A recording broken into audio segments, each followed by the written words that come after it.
अस्सलाम वालेकुम friends, again welcome. तो हम डिस्कशन कर रहे थे कॉन्ट्रासेप्शन और अबार्शन की।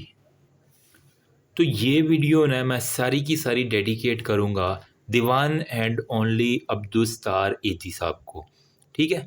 क्योंकि ये अबार्शन वाला जो है ना टॉपिक, ये थोड़ा सा सेंसिटिव भी है। एंड शुरू में डिस्क्लेमर मैं दे दूं कि this video is just for educational purposes only, क्योंकि बाद में फिर यार इतराज़ आ जाता है यूट्यूब की तरफ से भी कि ये क्या तुम चीज़ें बता रहे हो, ठीक है।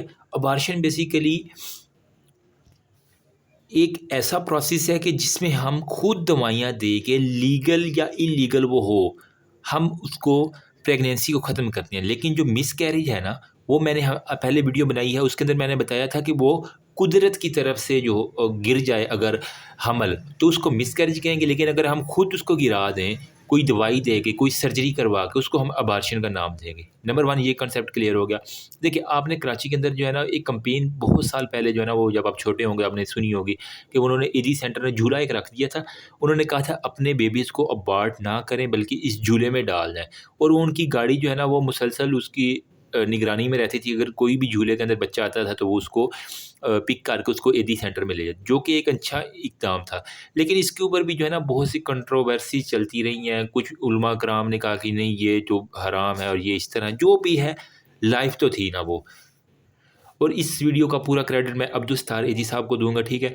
अब यहाँ पे देखो, कॉन्ट्रासेप्शन जो है ना बहुत से लोग अडॉप्ट करते हैं, ठीक है। अगर वही कॉन्ट्रासेप्टिव जो हमने लास्ट वीडियो में पढ़ा है उसके अंदर था, कोई पिल्स थी, कोई पैचेस थे, कोई रिंग्स थी, वेजाइनल रिंग, अगर वो फेल हो जाए और वो प्रेगनेंसी अटेन कर ले फीमेल, ठीक है, तो इस सूरत में जो है ना वो कहते हैं कि ये लॉ है कि खातून को जो है ना वो दूसरा चांस मिलना चाहिए, हर खातून को, ठीक है। तो वो कह रहा है कि कोई भी कॉन्ट्रासेप्टिव मेथड के अंदर फेलियर जो है ना, ठीक है, वो हमारे पास लीड करता है किसको? प्रेगनेंसी को।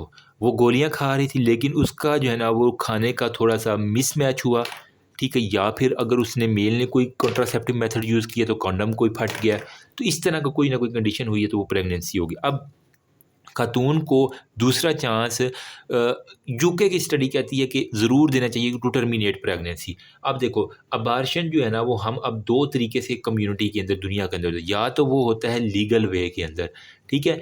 वो हमारे पास जो है ना वो पेरेंट्स दोनों गार्डियंस लीगली जो है ना वो साइन करते हैं सर्टिफिकेट सारा, और वो हमारे पास। जबकि नंबर सेकंड पे होता है इल्लीगल वेज़, ठीक है। कुछ इल्लीगल वेज़ होते हैं जो कि इस्लामिक ममालिक में जो है ना इसको अबार्शन को बहुत से ममालिक में बैन कर दिया गया, ठीक है। अब बैन कर दिया गया, इसको ज़िना के साथ थोड़ा-सा ना रिलेट करके इसको बैन किया गया। अब मैं ये नहीं जा रहा कि अब हलाल है, हराम है, ये हमारा टॉपिक नहीं है, ठीक है। मैं सिर्फ़ फैक्ट की बातें बता रही हूँ। इसका नुकसान क्या हुआ इन इस्लामी ममालिक के अंदर?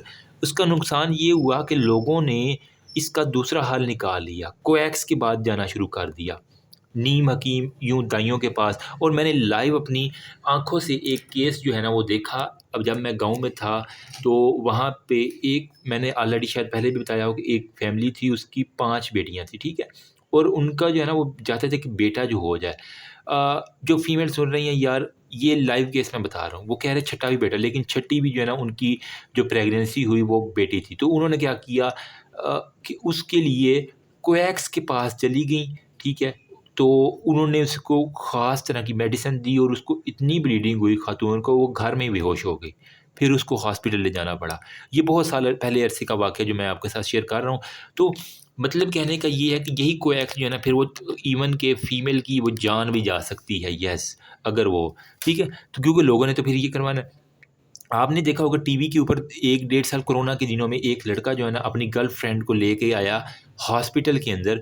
तो उसने क्या किया था, अबॉर्शन करवाया था इसी तरह इल्लीगल वे के अंदर। लेकिन वो खातून की जो लड़की थी उसकी ब्लीडिंग नहीं रोक सकी वो कोएक, ठीक है। तो वो इवन हाइपोवोलेमिक शॉक, और वो फिर डेथ के अंदर चली गई। आपने काफ़ी वो वायरल पिक्चर देखी होगी, कैमरे के ऊपर उन्होंने सीसीटीवी में अस्पताल छोड़ के वो भाग गया था लड़का, बाद में पकड़ा भी गया था, ठीक है। तो यही था। या फिर लोग क्या करते हैं, जिन ममालिक के अंदर ये लीगल है ना, वहाँ से ट्रिप के ऊपर जाते हैं इन लीगल वे कंट्रीज़ के अंदर, वो वहाँ जाके अपनी कंसेंट दे के अबॉर्शन करवा दिया करते हैं, ये है। या फिर उन्होंने क्या तरीका निकाला, इन्हीं कंट्रीज़ के लोगों ने ऑनलाइन कंसल्टेशन लेना शुरू कर दी डॉक्टर से, ठीक है? अब ऑनलाइन वो उनको हैवी फ़ी पे करते हैं, ठीक है? तो वो उनको मेडिसिन रिकमेंड करते हैं, पूरा फड़का, वो मेडिसिन निकलवाते हैं और वहाँ से अब पाकिस्तान के अंदर तो कोई मुश्किल नहीं है कोई भी मेडिसिन किसी भी फार्मेसी से लेना, ठीक है? जितनी भी बड़ हो ना, लेकिन वो मेडिसिन मिल ही जाती है किसी ना किसी तरीके, तो वो वहाँ से ऑनलाइन कंसल्टेशन लेते रहती हैं, अब क्या करें, अब क्या करें? और वो प्रॉपर वे के अंदर जाके ना उसको अबॉर्ट करवा लिया करते हैं। तो ये एक बड़ा ट्रेंड चल रहा है जो मैं आपके साथ लाइव ठीक बता रहा हूँ, ठीक है? 9 जो यूके के अंदर कुछ लीगल रूल हैं, वो आपके साथ मैं शेयर करना चाहूँगा। यहाँ पे उन्होंने ना एक टेबल दिया हुआ है, ठीक है? ये वाला ए, बी, सी, डी, ई, एफ और जी, इनको थोड़ा-सा हम बस हल्का-सा टच कर लेते हैं। कहानी कुछ भी नहीं है, इसके अंदर यही क्या होगा कि ए के अंदर ग्राउंड ए है, ग्राउंड बी, सी। ए के अंदर वो कह रहा है कि continue the pregnancy would involve, अगर वो risk of life of pregnant woman बहुत ज़्यादा है। बहुत से केसेज़ ऐसे होते हैं कि फीमेल की लाइफ को खतरा हो जाता है, अगर प्रेगनेंसी अटेन ना, कि वो कहते हैं ना माँ या बच्चे में से किसी एक को बचा लो, तो वो वाला केस यहाँ पे बता रहे हैं। फिर termination of the necessity to prevent grave permanent injury, हो सकता है माँ को कोई परमानेंट इंजरी हो जाए या बच्चे को कोई प्रेग्नेंट वूमन को कोई मेंटल हेल्थ का इशू आ जाए उस प्रेगनेंसी, तो हम उसको बी वाली कैटेगरी में ज़रूरी होता है यहाँ पे, ठीक है? ए पे माँ की जान को खतरा है, यहाँ पे उसको कोई ना कोई मेंटल या फिजिकल ट्रॉमा हो सकता है। सी के अंदर क्या है, प्रेगनेंसी हैज़ नॉट एक्सीड 20, अगर वो 24 ये यूके के अंदर मोस्टली अप्लाई किया जाता है, 24 हफ्ते से कम की प्रेगनेंसी है तो वो कहते हैं कि हाँ चलो इसको हम जो है ना लीगली निकाल सकते हैं। अगर वो 24 हफ्ते से बाद आ गई है तो फिर उसको लिए थोड़ा सा मुश्किल हो जाएगा, ठीक है? डी में वो कह रहा है हमारे पास क्या होगा कि injury to the physical and mental health of any existing children, अगर पहले ही किसी बच्चे को इंजरी है इस तरह का, वो थैलेसीमिया का कोई है, तो नेक्स्ट जब उन्होंने स्कैनिंग की तो उसके अंदर भी वही सारे साइन एंड सिम्टम मिलते हैं, तो बेहतर यही है कि उसको अबॉर्ट कर दिया जाए। ई के अंदर वो कह रहा है कि हमारे पास क्या होगा कि risk the child were born it would suffer from such physical and mental, मतलब कि वो जो बच्चा पैदा होगा वो हैंडीकैप होगा, तो उसके अंदर वो ई के अंदर आ जाता है। एफ़ के अंदर क्या है कि वो हमने हर सूरत प्रेग्नेंट वूमन को बचाना है, हो सकता है उसकी पहले ही 5-6 बच्चे हों, तो ये हम एक बच्चे की खातिर उसकी पूरी मौत तो तय नहीं ना कर सकते।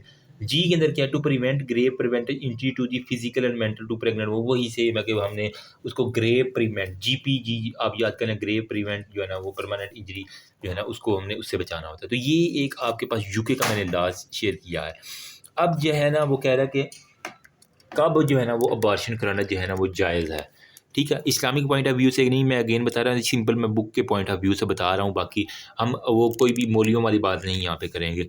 यहाँ पे अगर लगे कि प्रेगनेंसी रखने वाली की माँ की सेहत को बहुत ज़्यादा खतरा है, ठीक है? माँ की सेहत को अगर बहुत ज़्यादा खतरा है तो फिर आप जो है ना वो हो सकता है वो मेंटली या फिर हमने कहा कि फिज़िकली जो है ना वो इलनेस की तरफ जा रही है, तो हम टर्मिनेट कर देंगे। अगर ये माँ के लिए अगर बच्चा जो है ना वो सीरियस कॉम्प्लिकेशन के साथ पैदा होगा, तो क्या होगा? वो यूँ कह लें कि बुक के अंदर उसने कहा कि वो मुआशरे के ऊपर बोझ बनेगा, ठीक है? हैंडीकैप बच्चा जो है ना उसको कैरी करना एक बड़ी होती है। आपने जब हम जीसी में थे तो वो थैलेसीमिया के कुछ आया आया करते थे पेरेंट्स, उन बेचारों की पूरी ज़िंदगी ही खून माँगते-माँगते गुज़र जाती है कॉलेजेस में, स्कूलों में। तो ऐसे जो बच्चे होते हैं वो मुआशरे के लिए उन्होंने यहाँ पे बोझ का लफ़्ज़ दिया है, पता नहीं बोझ है कि नहीं है, लेकिन ये मैं इसमें नहीं जाऊँगा। लेकिन मुआशरे के लिए ये किसी ज़्यादा कारआमद नहीं है, क्योंकि इनको अब तो गवर्नमेंट खुद हैंडल करेगी।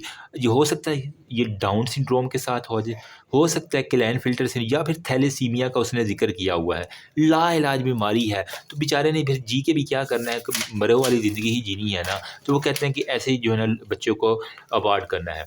माँ की जान को बचाना है, हो सकता है कि कभी-कभार क्या होता है एक्लेम्शिक फिट्स जो है ना वो एक्लेम्शिया और प्री एक्लेम्शिया और एक्लेम्शिया, एक्लेम्शिया में क्या होता है माँ को जो दौरे पड़ने लग जाते हैं, ठीक है? तो इस सूरत में ऐसा था, या फिर वो गुर्बत कुछ इलाकों में इतनी ज़्यादा हो जाती है कि वो अफ़ोर्ड नहीं कर पाते।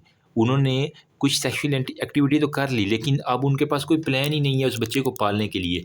तो वो क्या होगा, वो ऐसे अगर देख रहा है इस तरह के बच्चे अगर पैदा हो जाएँगे गरीबी वाले इलाके में, वो क्या करते हैं, क्वाशिकॉर, मेरिस्मस, ये सारी की सारी बीमारियों से होती हैं और वो हमेशा के लिए जो है ना वो बेचारे कह लें कि किसी काम के नहीं वो बच्चे रह जाते। तो बच्चे 2 ही अच्छे हैं, ये कैंपेन चली थी टीवी के ऊपर, तो शायद इसके अंदर बहुत ज़्यादा जान है। लेकिन आजकल भी मैं कुछ यूट्यूबर्स, मौलवियों को देख रहा हूँ कि वो इसी की बात को प्रमोट कर रहे होते हैं कि नहीं जी, बच्चे तो लादातान हो जाएँगे। यार, पहले पाकिस्तान के हालात ख़राब है मेरे ख़्याल में, अब 2 के ऊपर कंप्रोमाइज़ बंदे को कर लेना चाहिए। क्या ख़्याल है आपका?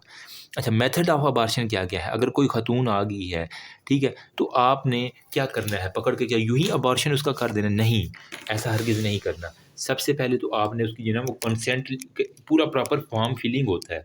ये नहीं कि पकड़ के कर देना, वरना आपके ऊपर केस होगा और आपकी जो है ना वो लाइसेंस पूरे का पूरा कैंसल हो सकता है। ठीक है? अल्लाह ना करे किसी का हो। मेथड ऑफ अबॉर्शन कौन-कौन से हैं? तो मेरी जान इसके अंदर सबसे पहले आएगा, अगर ख़तून आई है तो उसकी आपने प्री अबॉर्शन इन्वेस्टिगेशन लाज़मी करवानी है। ठीक है? प्री अबॉर्शन इन्वेस्टिगेशन करवानी है, जिसके अंदर आपने अल्ट्रासाउंड करके जो फ़ीटस है उसकी गेस्टेशनल एज जो है ना, ठीक है, उसको आपने एक्सेस करना है।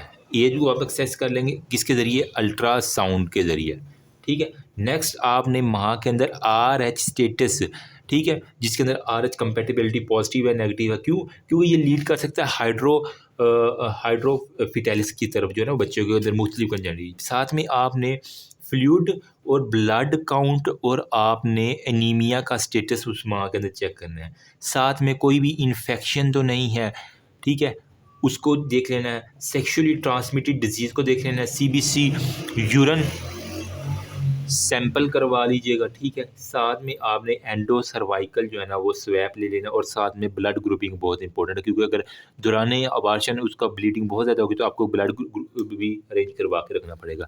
अच्छा, ये जो था हमारे पास प्री अबॉर्शन जो इन्वेस्टिगेशन। जबकि हमारे पास अब अबॉर्शन की मेथड्स की अगर मैं बात कर दूँ जल्दी से, तो हमारे पास कुछ है जी मेडिकल मेथड है, ठीक है, मेडिकल टेक्निक्स हैं। कुछ हमारे पास आ जाती हैं जी सर्जिकल जो है ना वो टेक्निक्स आ जाती हैं। इसके अलावा इसकी कुछ कॉम्प्लिकेशन है, जैसे सेक्वेले उसने लिखा हुआ है, और साथ में कुछ फॉलो अप प्लान होते हैं, वो हम साथ-साथ डिस्कशन कर लेते हैं, ठीक है।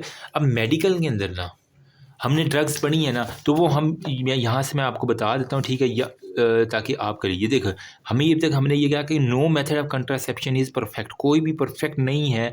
यहाँ पे वो कह रहे हैं कि modern method include abortion are safer हैं, थोड़े से यूके का अबॉर्शन लॉ आपको थोड़ा सा पता होना चाहिए। और यहाँ पे वो कह रहा है कि यूके के मुताबिक वो कह रहा है कि no medical need for to doctors to be involve, and British medical council में कहा हुआ कि any medical practitioner who has objection of abortion is not required to participate. वो मेडिकल जिसको ऑब्जेक्शन हो अबॉर्शन के ऊपर, वो हमारे पास पार्टिसिपेट जो है ना वो इस तरह नहीं कर सकता अबॉर्शन की सर्विसेज के अंदर। और treatment is necessary to save the life, और बाकी वो सारी की सारी बातें हैं, ठीक है। अब मैं बताता हूँ मेथड्स के अंदर सबसे पहले हम मेडिकल अबॉर्शन को डिस्कस करते हैं, फिर हम करते हैं जी सर्जिकल अबॉर्शन को, ठीक है, और लास्ट में हम करते हैं जी सिक्वेली ऑफ अबॉर्शन, कौन कौन सी कॉम्प्लिकेशंस है, फिर पोस्ट अबॉर्टल कॉन्ट्रासेप्शंस कौन कौन सी आपने लेनी है। तो नेक्स्ट वीडियो में करते हैं, क्योंकि वीडियो अपलोड करने में थोड़ा सा मसला आ रहा है, इंटरनेट बहुत स्लो आ रहा है, तो अभी नेक्स्ट वीडियो में आज उसके अंदर मैं आपको डिस्कस करता हूँ।